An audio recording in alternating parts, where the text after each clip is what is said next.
Magandang araw po, welcome po sa aking channel, Love9 TV. Patalasasan po, meron po ba kayong mga properties na napapabayaan or non-performing assets? Plan nyo ibenta, pero wala kayong oras sa pagbenta nito. Kung ito'y pagkakatiwala nyo po sa amin, tawag lang po kayo sa aking numero. Usap po tayo, gawin ko po ng video for free. Yes, libre po, wala po kayong babayaran. Tutulungan pa namin kayong mabenta ang inyong property. Kami na po bala sa marketing, sa boosting or paid ads, even sa tripping. Hindi na po kayo mapapagod sa pag-entertain ng mga buyers. Kami na po bala sa lahat. Tawag lang po kayo. Okay, sa mga familiar po dito sa property na to, opo, na-vlog na natin to. So, panibagong arrangement naman. Hindi na po kasama ang sasakyan at hindi na po kasama ang mga kagamitan. At meron na rin pong mga improvement. Marami na rin pong mga halaman at nakabakod na po ng concrete fence buong property. Pero syempre, sa presyo naman ay mas mababa na siya. Papanggitin ko na po, hindi po kasama yung pick-up at mga gamit. Bare lang po, bahay lang at lupa. 13.8 million pesos. Net na po kay owner. Kaya ibig sabihin, si buyer na po ang sasagot sa lahat ng taxes at expenses with regard to documentation. Sa laki po nitong area nitong property na 1,172 at meron ka pang 2-story house, para sa akin fair deal na rin po yung presyo nilang 13.8 million pesos net. Ito po yung stock room. Malaki naman po ang spasyo nito. Pwede po itong maging workplace ninyo kung mahilig po kayong magbutingting. Then, katabi lang po nito ay yung dog house.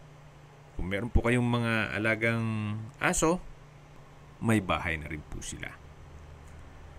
Then, may dog cage na rin. At halos kasing laki na rin po nung stock room.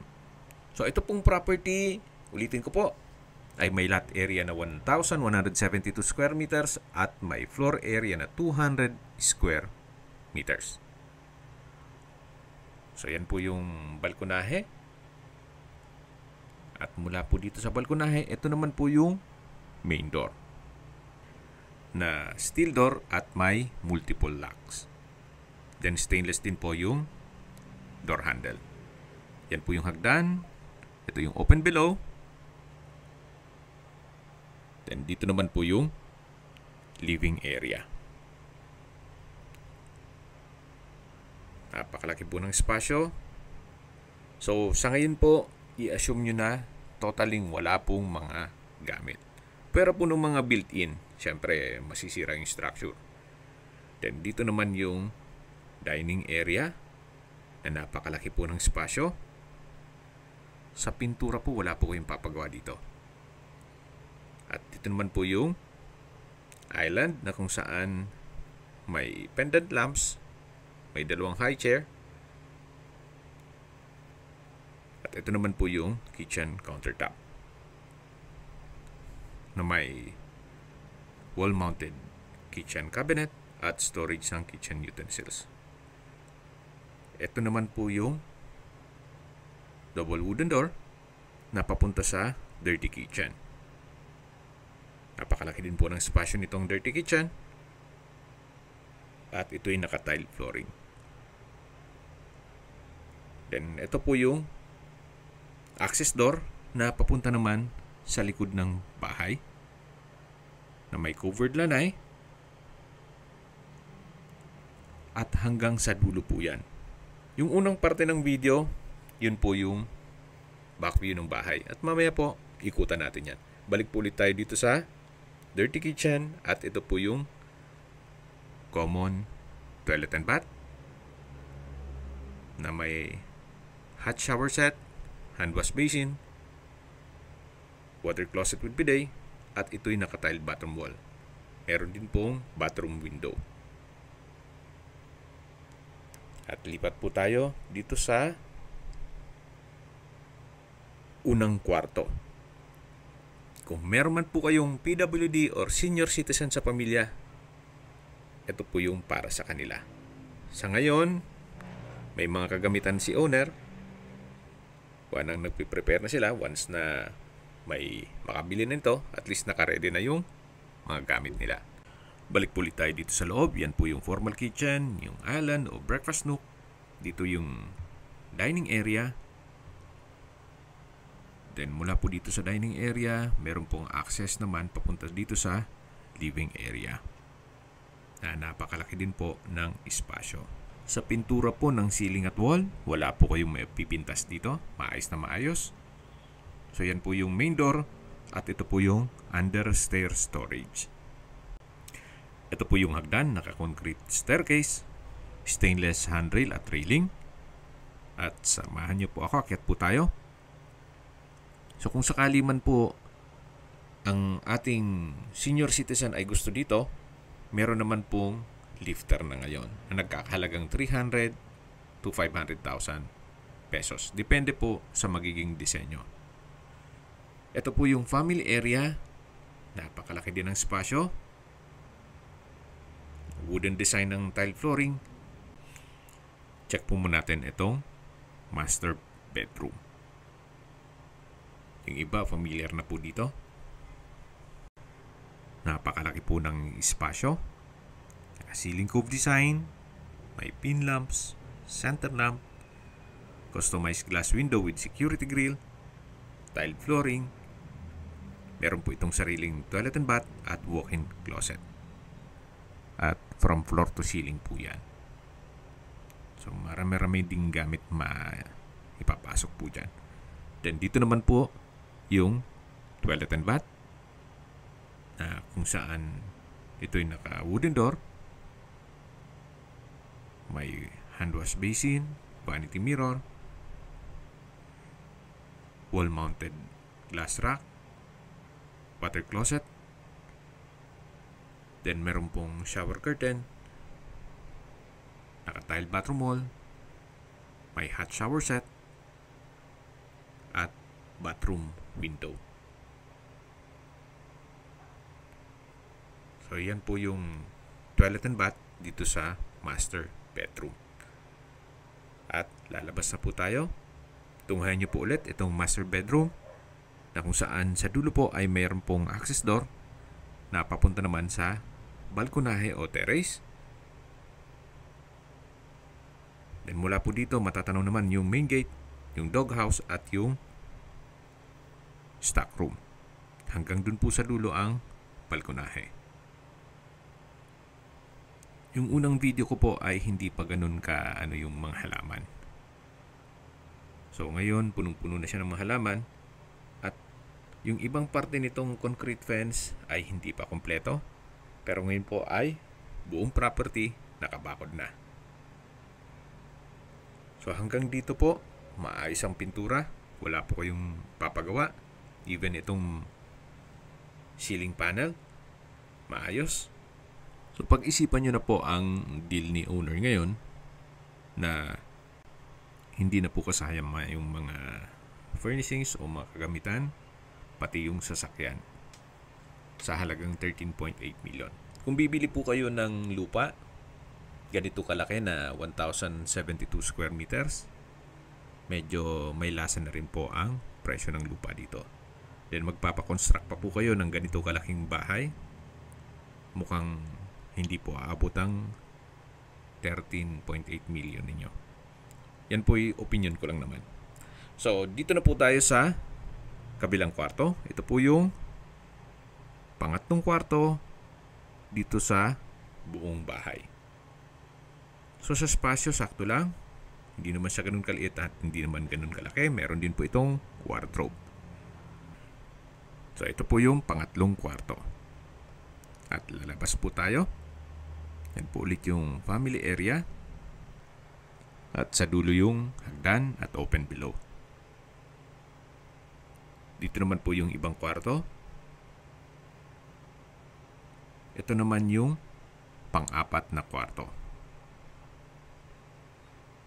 So mas malaki po ito. Naka-tile flooring. May dalawang sliding glass window with security grill. May wardrobe. Maayos din po ang pintura. pati itong tile flooring. So ito po yung pang-apat na kwarto.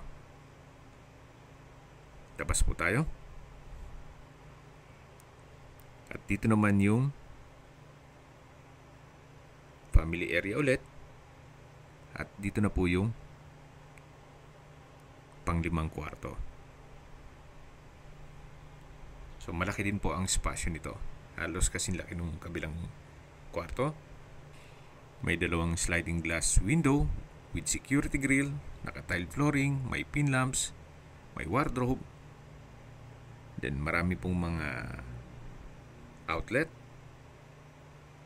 at maayos din ang pintura.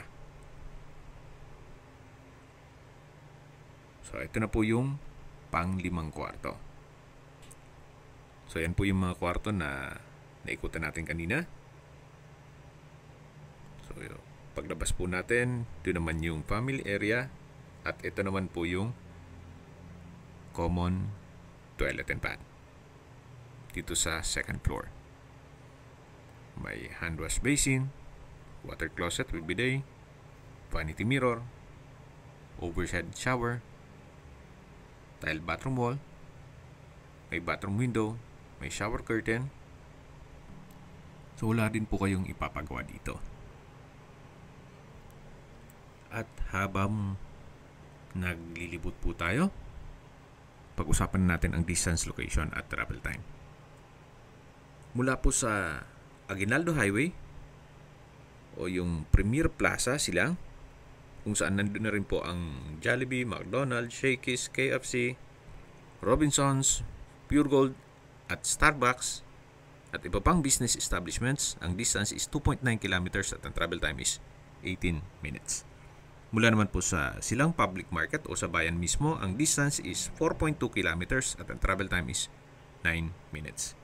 Mula naman po sa Silang Specialist Medical Center o Hospital, ang distance is 5.4 kilometers at ang travel time is 12 minutes. Yan po yung lagong pinabanggit sa aking video na dapat niyo i-consider sa paghanap ng property, yung meron pong malapit na hospital. Hindi ko naman po sinasabing sakitin kayo. Yan naman po ay for emergency purpose lang naman. Mula naman po sa Tagaytay Rotonda, ang distance is 14 kilometers at ang travel time is 22 minutes. Mula naman po sa Calax, Aguinaldo Highway, ang distance is 7.5 kilometers at ang travel time is 14 minutes. Kung manggagaling naman po sa Manila o sa airport, ang distance is 46 kilometers at ang travel time is 1 hour and 15 minutes. Okay, ikutan po natin itong bakanting lote kung saan mga nasa 900 square meters pa po yan hanggang sa dulo. At dito po sa likod ay meron pong mga fruit-bearing trees.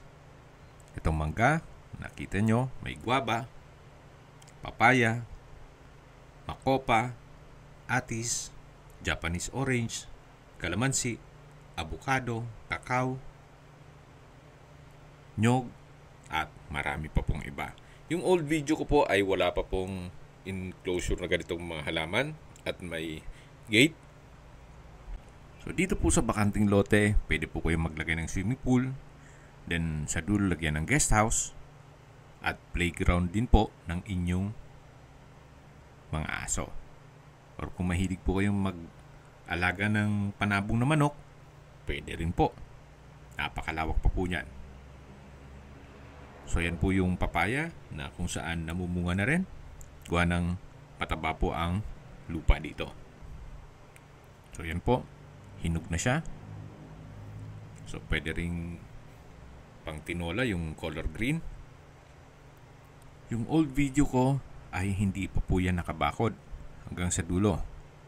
O meron namang parte na nakabakod pala pero hindi pa pinturado. So yan po, we might consider this property, especially dito sa bagong presyo niya na 13.8 million. So hanggang sa dulo po yan. Dito po yung tinutukoy ko na pwede po kayo maglagay ng guest house. Then, swimming pool. Anyway, depende po sa inyo kung anong magiging purpose nyo dito sa property once na ma-acquire nyo ito. Tunghayan nyo po ulit. Napakatahimik po, napakaaliwalas, at malamig po ang klima dito. Ito po yung nasa mataas na lugar. Ang estimated elevation above sea level ay 1,127.3 feet. Kung may mga katanungan po kayo, tawag lang po kayo sa aking numero. At sa mga kababayan naman natin na sa ibang bansa, meron po akong Telegram. Sa mga iPhone user naman, may iMessage. Meron din pong Imo, Skype, Viber at WhatsApp. Same number lang po, 0917-316-3399. Sa mga nagtatanong naman po ng aming Facebook, meron po aming Facebook page na Nov9TV at Facebook Reel Video. Meron din pong TikTok at Instagram. May ibang YouTube channel po kami na The Nov9TV Channel, Nov9TV Listings, Nov9TV On The Spot, Nov9TV Updates, at Nov9TV House Rental. Sana po naibigyan yung video presentation. Pag-like and subscribe na lang po sa aking channel para ma-update din po kayo sa aking future listings. Kung sakali po hanap nyo yung mas malaking sukat ng lupa, meron din po kami ibang listings na pwede nyong pagpilian. Huwag po kayong mag-atubiling tumawag sa amin, then let us know your budget para malaman namin kung anong property pwede namin ilok sa inyo. Sa lahat pong viewer, subscriber at nagtiwala po sa amin, salamat po sa suporta. Ingat po kayo lagi at yung pamilya. Maraming salamat po.